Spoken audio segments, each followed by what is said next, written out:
Olá, meu irmão, minha irmã, nós estamos iniciando mais uma aula do nosso Catecismo da Igreja Católica e hoje nós falaremos a respeito da liberdade do homem. Mas antes de nós iniciarmos, nós vamos rezar um pouquinho. Estamos reunidos em nome do Pai, e do Filho, e do Espírito Santo. Amém. Vinde, Espírito Santo, e enchei os corações dos vossos fiéis, e acendei neles o fogo do vosso amor. Enviai o vosso Espírito, e tudo será criado, e renovareis a face da terra. Oremos, ó Deus, que instruístes os corações dos vossos fiéis, com a luz do Espírito Santo, fazei que apreciemos retamente todas as coisas, segundo o mesmo Espírito, e gozemos sempre de sua consolação, por Cristo Senhor nosso. Amém. Santa Maria, Mãe de Deus, rogai por nós. Em nome do Pai, do Filho e do Espírito Santo. Amém. Bom, meu irmão, hoje, como eu já falei, nós iremos meditar um pouquinho a respeito da liberdade do homem. E os parágrafos que nós utilizaremos do Catecismo serão do 1730 até o parágrafo 1748. Portanto, um trecho bastante curto, mas que o Catecismo está aí introduzindo a terceira parte do Catecismo, do seu ensinamento, a respeito da vida em Cristo. Nós já estudamos as duas primeiras partes e agora nós estamos estudando a respeito do que significa viver a vida em Deus. O que é viver uma vida em Cristo? Tá certo? Então vamos lá. Se você tem o seu catecismo, você pode então pegá-lo aí no parágrafo 1730. Deus criou o homem dotado de razão e lhe conferiu a dignidade de uma pessoa agraciada com a iniciativa e o domínio de seus atos. Deus deixou o homem nas mãos de sua própria decisão para que pudesse ele mesmo procurar seu Criador e, aderindo livremente a ele, chegar à plena e feliz perfeição. O homem é dotado de razão e por isso é semelhante a Deus. Foi criado livre e senhor de seus atos. Então, quando Deus cria o homem, ele dá ao ser humano a liberdade, a capacidade de escolher. E isso é possível por meio da razão. A razão é aquilo que nos diferencia dos outros animais. É aquilo que nos dá a possibilidade de nós nos situarmos no mundo, de nós entendermos este mundo, de nós temos a capacidade de respondermos a Deus, e é por meio desta razão que nós podemos optar entre o que é bom e o que não é. Deus nos deu a liberdade por meio da nossa razão. 1731. A liberdade é o poder, baseado na razão e na vontade, de agir ou não agir, de fazer isto ou aquilo, portanto, de praticar atos deliberados. Pelo livre-arbítrio, cada qual dispõe sobre si mesmo. A liberdade é no homem uma força de crescimento e amadurecimento na verdade e na bondade. A liberdade alcança sua perfeição quando está ordenada para Deus, nossa bem-aventurança. Então, aquilo que nós chamamos de livre-arbítrio, Deus deu ao homem esta graça de poder escolher por isso ou por aquilo, de fazer isto ou aquilo. E nós só temos a liberdade verdadeira quando nós optamos por aquilo que Deus nos propõe, por aquilo que Deus preparou para nós. É isso que vai nos trazer a verdadeira liberdade. Enquanto não se tiver fixado definitivamente em seu bem último, que é Deus, a liberdade comporta a possibilidade de escolher entre o bem e o mal, portanto, de crescer em perfeição ou de definhar e pecar. Ela caracteriza os atos propriamente humanos, torna-se fonte de louvor ou repreensão, de mérito ou demérito. Então, nós temos a possibilidade de escolher entre o bem ou o mal. Quando nós não estamos decididos por Deus, nós acabamos tendo aí então esta possibilidade de escolher e fazer também o mal. E quando nós escolhemos em fazer o mal, diz o Catecismo que nós definhamos. E também nós não temos mérito algum na nossa escolha, mas demérito.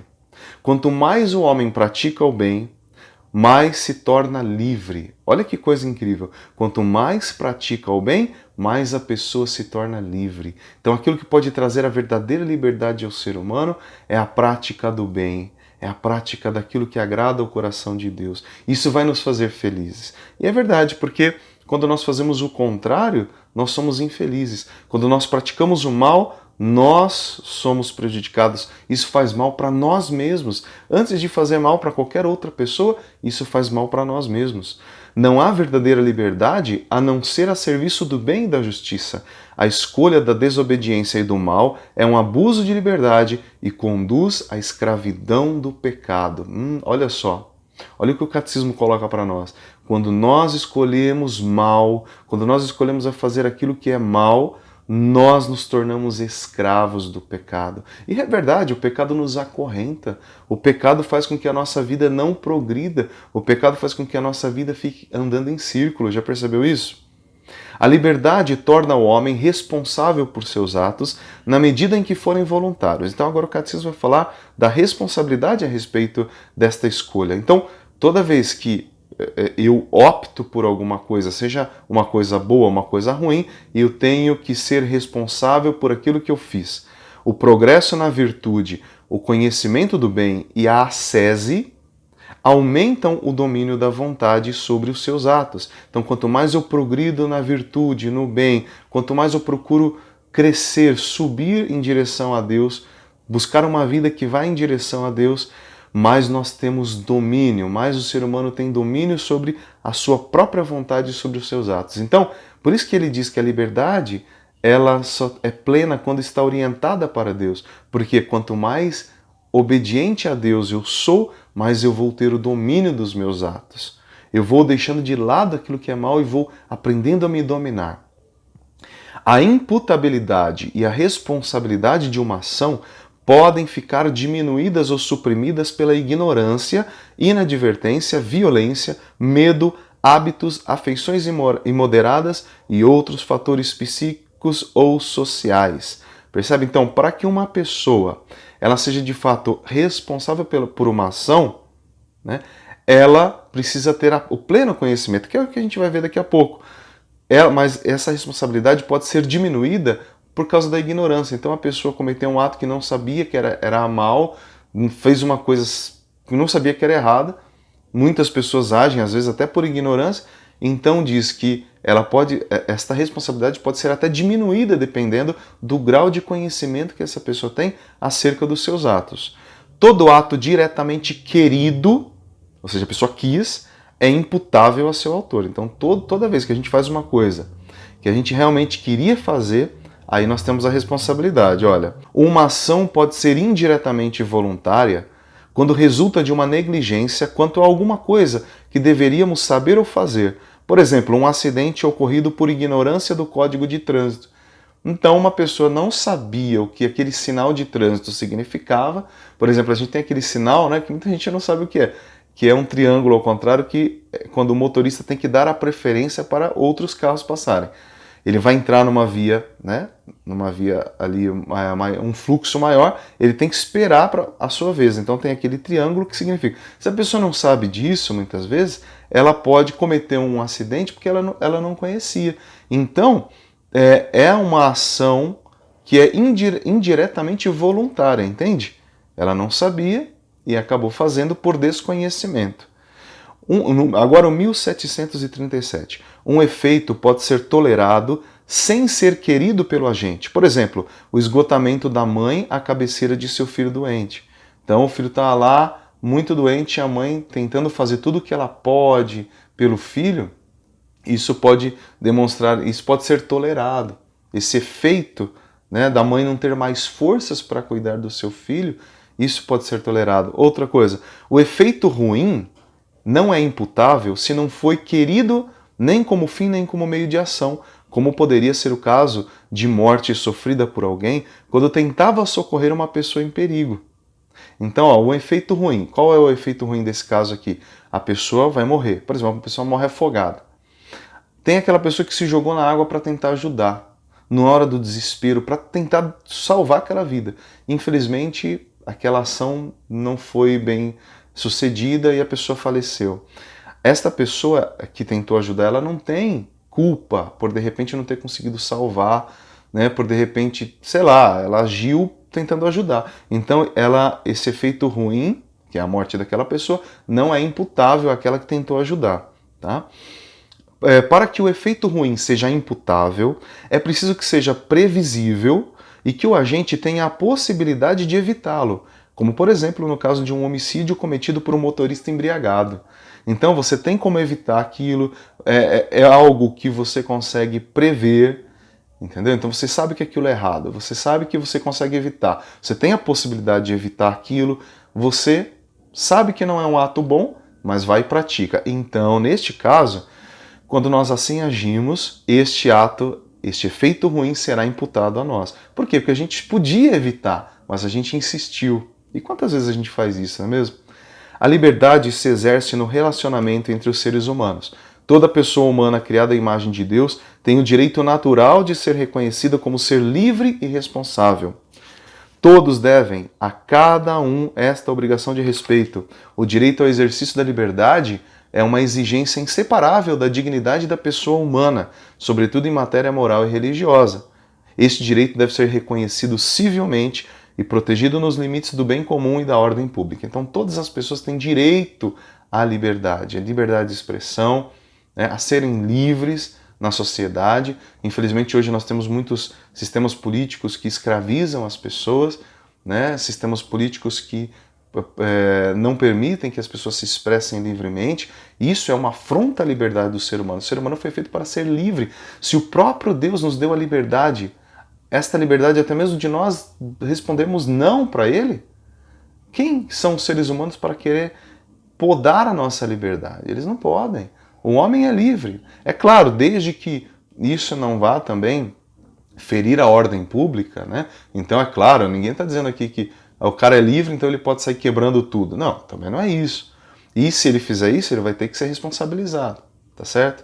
Então é preciso garantir o direito à liberdade. Agora, o Catecismo no parágrafo 1739 vai falar sobre a liberdade humana na economia da salvação, ou seja, no projeto de Deus com relação a Jesus que veio nos libertar, né? Liberdade e pecado. Então a gente sabe que a liberdade do homem é finita e falível. Quantas vezes a gente usou mal a nossa liberdade, a gente achou que estava fazendo uma coisa boa e fizemos besteira, né? De fato, o homem falhou, ele pecou livremente. Recusando o projeto do amor de Deus, enganou-se a si mesmo, tornou-se escravo do pecado. Lembra? Adão e Eva. Esta primeira alienação gerou outras em grande número. Desde suas origens, a história comprova os infortúnios e opressões nascidos do coração do homem por causa do mau uso da liberdade. Então, aquele primeiro pecado de Adão e Eva, o pecado original, nos legou toda esta inclinação ao mal e, por causa desta inclinação, muitas vezes nós nos deixamos levar por este mal, praticamos o mal e aí a sociedade vai colhendo os frutos do mau uso da liberdade até hoje. Né? Se nós temos tanta coisa ruim neste mundo, é tudo fruto do pecado, certo? O pecado individual, né? Que se torna depois um pecado social. A soma do pecado individual vai se tornando um pecado social, estrutural. Então tudo isso é fruto de um pecado, tá certo? O exercício da liberdade não implica o direito de dizer e fazer tudo. É falso pretender que o homem, sujeito da liberdade, baste a si mesmo, tendo por fim a satisfação de seu próprio interesse nos gozos dos bens terrenos. Por sua vez, as condições de ordem econômica e social, política e cultural requeridas para um justo exercício da liberdade são muitas vezes desprezadas e violadas. Tá? Então aqui ele está falando a respeito quando o ser humano é podado do seu direito à liberdade. Né? Depois o Catecismo, no 1741, fala sobre a liberdade e salvação. Por sua gloriosa cruz, Cristo obteve a salvação de todos os homens. Resgatou-os do pecado que os mantinha na escravidão. É para a liberdade que Cristo nos libertou. Nele comungamos da verdade que nos torna livres. Lembra que Jesus falou? Conhecereis a verdade e a verdade vos livrará.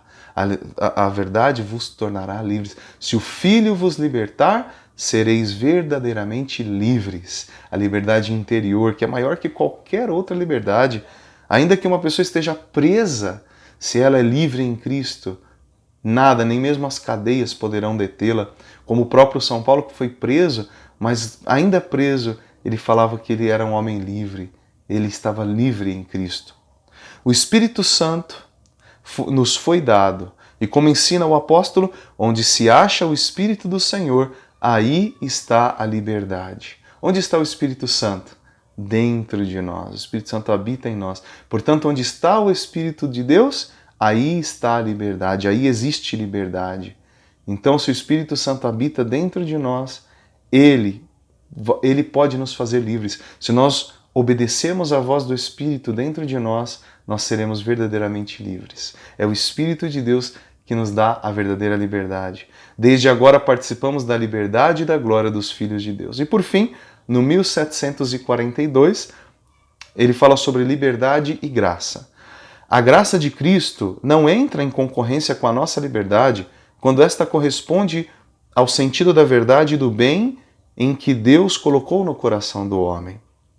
Ao contrário, como a experiência cristã atesta, sobretudo na oração, quanto mais dóceis formos aos impulsos da graça, aos impulsos do Espírito, tanto mais cresce em nossa liberdade íntima e nossa segurança nas provações e diante das pressões e coações do mundo externo. Pela obra da graça, o Espírito Santo nos educa à liberdade espiritual para fazer de nós livres colaboradores de sua obra na igreja e no mundo. Olha que coisa maravilhosa.